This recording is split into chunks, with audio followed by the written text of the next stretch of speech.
Hello YouTube, how are you? I'm Who's Afraid of Eric Nording. It's a spring-like day here in Kiev, Ukraine. It's about 12 or 13 degrees, the sun's out.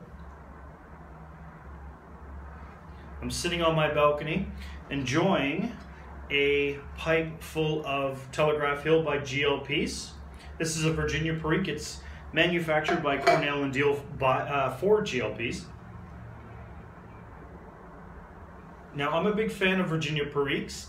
My favorite is Peter Stuckaby's Luxury Bullseye Flake, which I'm out of, by the way, which is a little bit frustrating, but I thought I would crack open this tin. I've had it for about a month.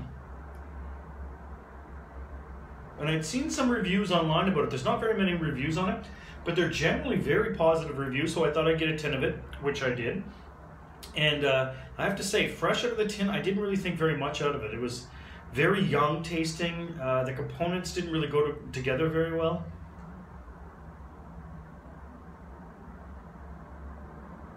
But what I did was I jarred it up and let it sit for about a month, and now it's really quite good.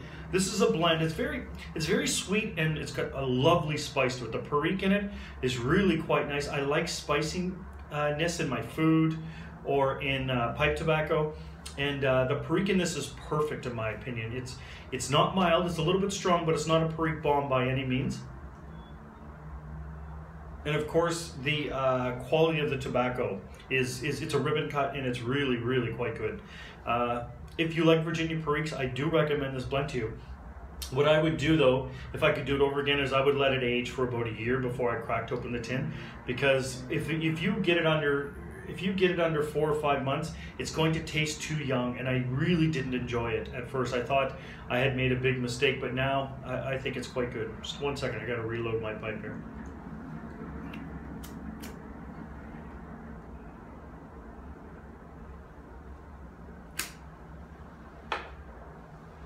No tongue bite, no nasty aftertaste. It's really a quality blend.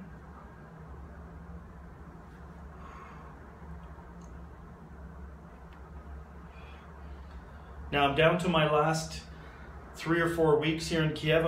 Sunday's my last day at work, and then I have a nice vacation. And I was speaking to some of my colleagues yesterday. We had a couple of drinks after work, and I recounted one of my experiences when I was living in Budapest, Hungary. And actually I came to the realization that this experience happened 10 years ago this month. I believe it was March of 2007 when this happened to me. I was living in Budapest, and I highly recommend that city, by the way. If you've never been to Central or Eastern Europe, put Budapest on your list. It's my favorite city in Europe. Most people, they'll go to Prague, but I simply prefer Budapest. It's very laid back. It's not as expensive as Prague, not as many tourists, and the architecture is wonderful. The food is very good. Very laid back city. It feels like a Sunday afternoon, even on a Monday, even on Monday afternoon, it feels like it's a Sunday. It's just great. I really like it. Sorry, it's hard to talk and smoke at the same time. I think this bowl is almost done anyway. But I want to tell you a story about something that happened to me when I was in Budapest. I got a job working in an office building near the Danube River. Of course, if you know anything about Budapest, you know the Danube River separates Budapest to 2 sides. One side is the more affluent side with hills. It's called Buda. And on the other side, the side I was living on, is the more flat, lower middle class area called Pest, which is much more fun than Buda, by the way. And I got an apartment on Lonyai Utca. Utca means street in Hungarian, and it was very near the Danube. Often I could just walk out of my apartment, go around to the back across the street, and there's the Danube River, and I would sit there and read, I'd read Hemingway and Henry Miller and all sorts of American authors right by the Danube River. It was really quite nice. So my job was basically across the street. It was about a block and a half from where I lived, which was very convenient. And I remember one afternoon I got off work, and I came out of my office building, and to get to my side of the street, because it's a very busy, that whole street, I can't remember the actual name of the street anymore, but you'd have to take an underground to go underneath, and then you'd come up, and then you'd be on my side of the street. And of course, there's all sorts of vendors. There was this great place that sold hamburgers and pizza, and what they would do was they would take a garlic mayonnaise and put it on your pizza, and I've never done that before until I lived in Budapest, and it was heavenly. So often after work, I would either walk home or I would grab a slice of pizza. And of course, if you've been to Budapest, another thing you may have noticed is that there is a tremendous amount of homeless people in the center of the city. Now, I lived in Ottawa for a long time, and we have homeless people, of course, in Ottawa, but nothing like they have in Budapest. And even my friends from Ukraine and Russia are often quite alarmed when they go to Budapest, because it's a European city, it's a very well-respected European city. They're alarmed by how many homeless people there actually are on the streets of Budapest. And at first it was a little bit difficult for me, but after a while I got used to it and I became accustomed to it, especially if they approached me asking for money. I would simply respond in English. That would usually freeze them up. They weren't expecting it. They either would have no response because they didn't speak English, or they would be fumbling trying to find the right words, and that would be an out for me. I could just get away from them after that. And it's not that I'm a selfish bastard and I don't want to give people money, but a lot of these people, you see them, and when they get up to come over to you, they're leaving behind a trail of alcohol bottles and people drunk with them. And look, if someone's hungry and they need something to eat, I would absolutely buy them something to eat. But if someone just wants money to get alcohol, then I'm not giving you money. It's just my personal beliefs. You need to do something more constructive with your time than just sit around and get drunk all the time. Anyway, so I got kind of used to this. I would just simply speak English and they would leave me alone. Well, this one day I got off of work and I went underneath the bridge, of course. I came up on my side of the street and I could see a figure sitting on a stairwell near the front of my apartment building. And it was a woman, and she looked like she was completely covered in dirt. I mean, she looked like she had slept in a chimney, just black from head to toe. The only thing that was really white on her were her eyes. You could, when she sort of looked at you, you could see the white in her eyes. But other than that, she was just covered in soot. And, you know, I'm not trying to sound like some elitist idiot from the West, but if you've been to Central and Eastern Europe, you know what I'm talking about. There's a lot of these alcoholics, they're living on the street, and I could just tell. When you're here long enough, you can just tell who's in bad shape because of their situation in life, and who's an alcoholic and living on the streets and really not trying to do anything else with themselves. And in my opinion, this lady was just an alcoholic. I mean, you could see she had a bottle in a paper bag with her. So anyway, I was walking by her, and of course, she started her spiel in Hungarian to me, and I simply said, "Sorry, dear, I speak English," and I just kept walking, thinking that would be the end of it, but it wasn't.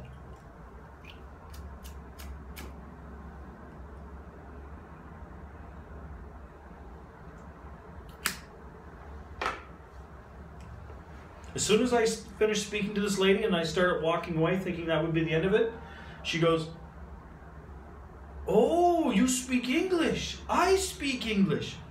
You speak English. I understand you. I can speak English too." And I was like, oh my God. And I started walking. She's like, hey, I speak English. You, come back. I speak English. And I was thinking, oh my Jesus. Of course, I find the one homeless person who can speak English. So I start walking away from her. She's yelling, hey, I'm talking to you. And I kept walking away from her going, oh my God, this lady, she's screaming. So anyway, I go into my apartment and I'm just like, oh my God, what a situation. But I forget about her. Next day I go to work. I get off of work. I go underneath the bridge. I come back up again. And I see her sitting there again. Same place, same time of day. And as I walk up to her, she sees me again and she goes, oh, I remember you. You speak English. And her hand is just so black and it's bony. And there's this cake of black dirt in around her fingernails. And she's just a wretched looking creature. She goes, oh, I remember you. You speak English. I know you understand me. And I kept walking. She goes, I know you understand me. Hey. She's screaming at me down the street. People are looking around going, you know, who's this lady screaming at this guy? And not only that, she's a homeless person screaming in English at this guy. Hey, I know you understand me. I know you understand me. Just screaming down the street. And I'm like, oh my Jesus. So I was thinking, so I got home and I'm like, oh my God, this lady, you know, like this is, I just want to go to work and come home. I don't want to deal with this. So the next day I go to work.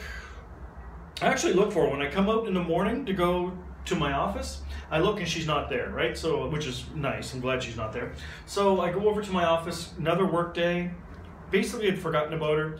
Came downstairs, came up, and there she is again. 3 days in a row. She's sitting there. As soon as she sees me, she starts screaming, you, hey, come here, give me some money. Hey, you, I know you understand me. I know you speak English. I speak English. Hey, she's screaming at me like at the top of her lungs, and people are looking and driving by going, what the hell? And I'm just thinking, oh, how can I continue living like this? I have to live here. She knows I live here. I can't escape this lady. She's screaming at me and hollering in English, and people are looking, and I'm like, oh my God, how did this happen? 4 days ago, I was living a very normal existence, and now I've got this wretched creature. I mean, she could be 28, she could have been 45. She was so weathered and dirty. And I was thinking, oh my God, how did I get into this situation? I just want to live my life. I don't want to deal with this. So the next day I go to work, and actually I'm thinking about her during the day. I'm thinking, is she going to be there waiting for me? And I didn't have a very good day at work that day. My boss was a bit of a jerk. It's a long story. He's a Scientologist guy. I'm not a Scientologist or anything, and my work had nothing to do with Scientology, but he's a Scientologist, and he was just a complete ass most of the time. And I just had a difficult day working. It was really hot. It gets really hot very quickly in Budapest. They don't always have much of a spring. It goes from cool weather to very hot weather very quickly. And of course, there's no air conditioning, so I'm hot and I'm sweating, and my boss is being an asshole that day. I got off work and I'm in a bad mood. And as soon as I leave my office, I think of this lady and I go, not today. I don't have patience for her today. If she's waiting for me, I'm dealing with this today because I'm not living with this anymore. Okay? So I go underneath the bridge and I come up, and there she is. She's sitting there waiting for me. And I'm thinking, this is it. I'm solving the situation today. I'm not living like this anymore.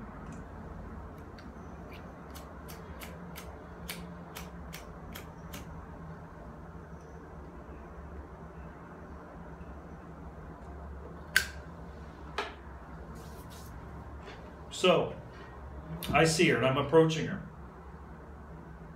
And she turns and she looks at me and she's about to speak, and I said, wait, don't you open your mouth. I'm not in the mood for you today. I reached out my pocket and I took out, I think it was about 500 Hungarian forints, which in Canadian was about $2 or $3. I said, I'll make you a deal. I'll give you some money, but you can never speak to me again. She looks at me, she's like, okay, yeah. I said, no, don't okay, yeah me.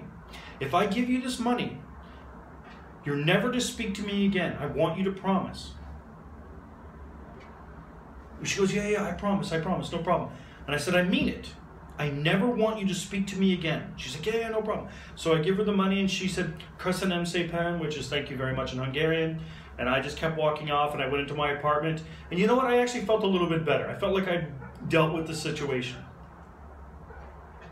I felt slightly relieved, and it was a load off my chest. I had a difficult day, and I got a little bit of it out.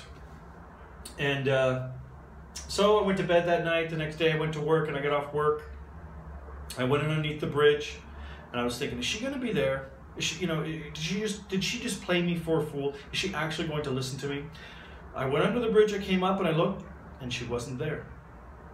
Next day, same thing. Went underneath the bridge, came out, she wasn't there. Day after, same thing. All week, she wasn't there. The next week, she wasn't there. 3 weeks, 4 weeks, 5 weeks went by. I hadn't seen her at all. The 6th week, I actually completely forgot about her. And then, one day, about 6 weeks afterwards, I got off work, I went under the bridge, I came up on my street, and I looked, and there she was. She was sitting there in the same stairwell, and she was sitting there, she had some bottle or something, and I walked toward her, and I thought, I wonder if she'll speak to me. So anyway, I walked up and I looked at her, she looked at me, and she started speaking in Hungarian. She wasn't speaking in English. I didn't say anything, I just shrugged my shoulders and kept walking, and she didn't say anything after that. So I went home, and I lived there for another 8 months, and I never saw her again after that. And I returned to Budapest, every year after that for about 3 years on vacation after I'd moved back to Canada, and I never saw that lady again, and I don't know what ever happened to her, but for 3 or 4 days, me and this Hungarian woman had a bit of a confrontation in Budapest. Anyway, thanks for hanging in there. This is one of the longest videos I've made in a long time. I hope you enjoyed my story, and I will talk to you all very soon. Over and out from Kiev, Ukraine.